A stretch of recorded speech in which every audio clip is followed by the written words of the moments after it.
Pag may ginawa ko na di mo gusto, saksakin mo ko.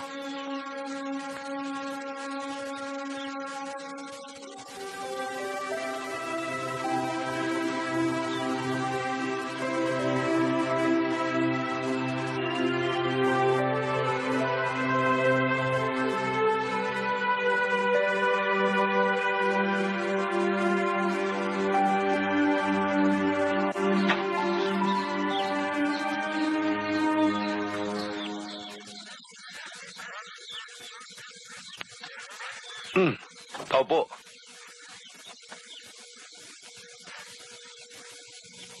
May sakit si inanay. Ate!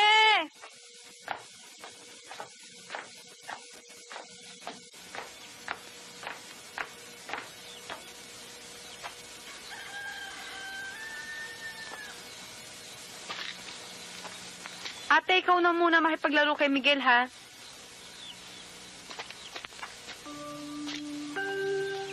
May sakit si inana, natutulog. Di bale. Gusto ko lang kasing humingi ng permiso. Gusto ko makita yung bukal eh. Malapit lang dyan, sa may likuran ng kawayan. Sige.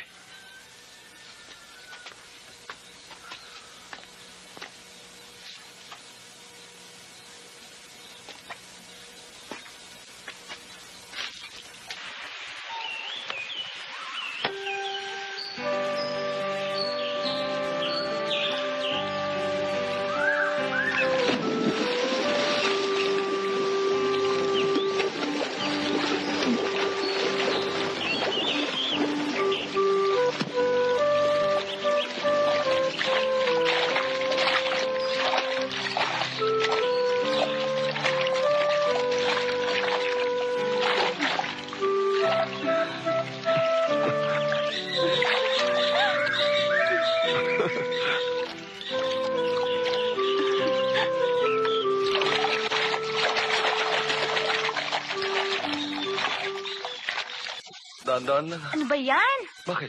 Oh, Halika.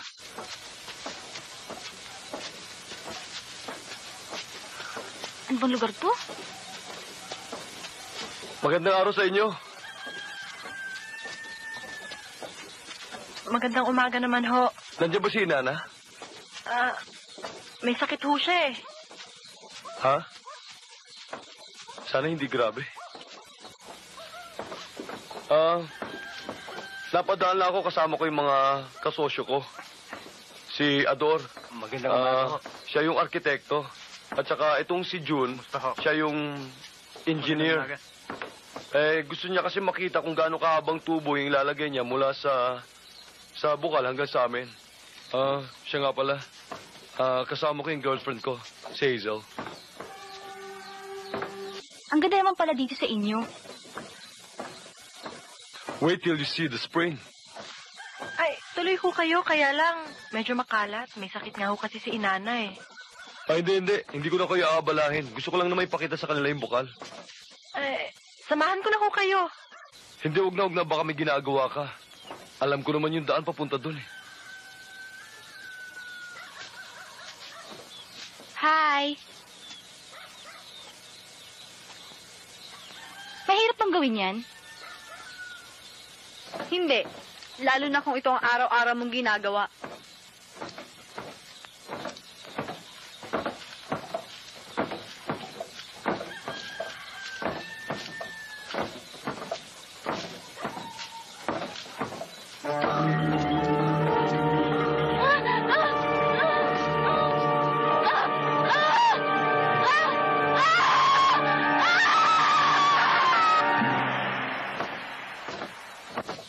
Come on. You really have to see the spring. Okay. Hoy! Teka lang. Huwag kayo maliligo sa bukal, ha? Hindi pa ako umigid ng pang-inom namin.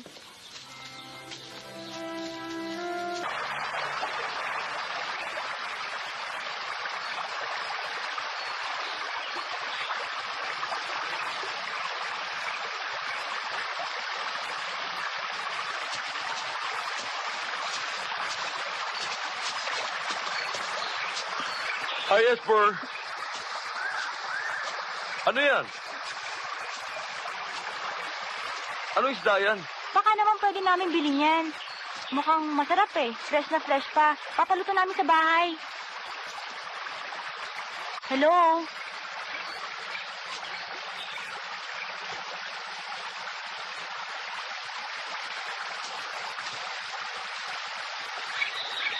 Gusto mo? O kaya, hindi mo Ano ba yan?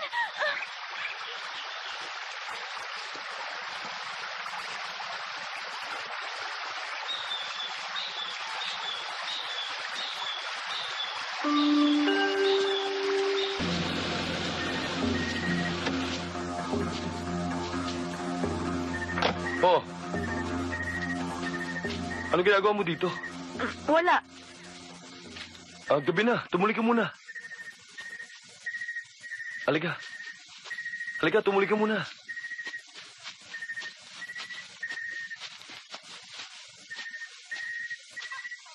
Oh. Dahan-dahan ka. Halika.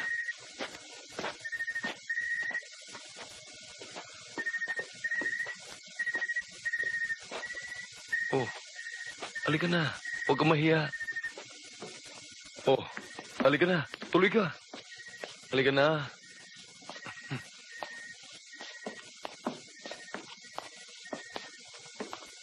Baka nakaabala ako sa'yo. Hindi. Wala naman akong ginagawa eh. Baka nandiyan ang girlfriend mo. Girlfriend ko, wala naman. Nasa Maynila. Tsaka huwag maintindihan yun. Pasok, halika. Sige, uwi na ako. Di bali na lang. Baka kasi magayat ang ate. Ate mo lang naman ang magagalit eh. Halika. Halika na. Alam mo, ang importante, ikaw, hindi galit. Upo ka muna. Alam mo, Esper, kailangan ko rin may paliwanag sa'yo na nasimulan na namin ang plano. Malaki na rin ang nagagastos namin.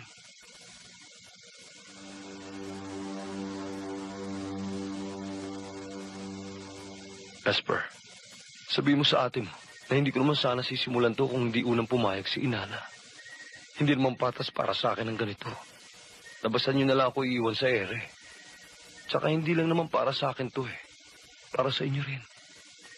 Sana maintindihan mo sinasabi ko. Bakit kasi kailangan ngayon pumamatay si Inana eh? Esper, wala tayong magagawa. Talagang ganun ang buhay. Pero tayo, buhay pa tayo. Hindi tama eh. Sabi ng ate, tinago ni Inana na milubha na siya. Sana may nagawa kami. Sana may nagawa ako. Ano? Ang ibig mong sabihin, inilihim ni Inana na may sakit siya. Oo. Wala raw kasi kaming gagastusin sa pagpapagamot sa kanya.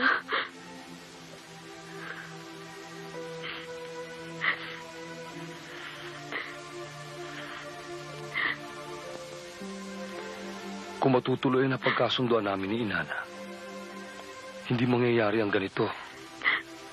Sisiguraduhin ko naman sa inyo na hindi kayo maagrabyado. Hindi mangyayari sa inyo ang nangyari kay Inana. Pero wala na si Inana. Huli na ang lahat.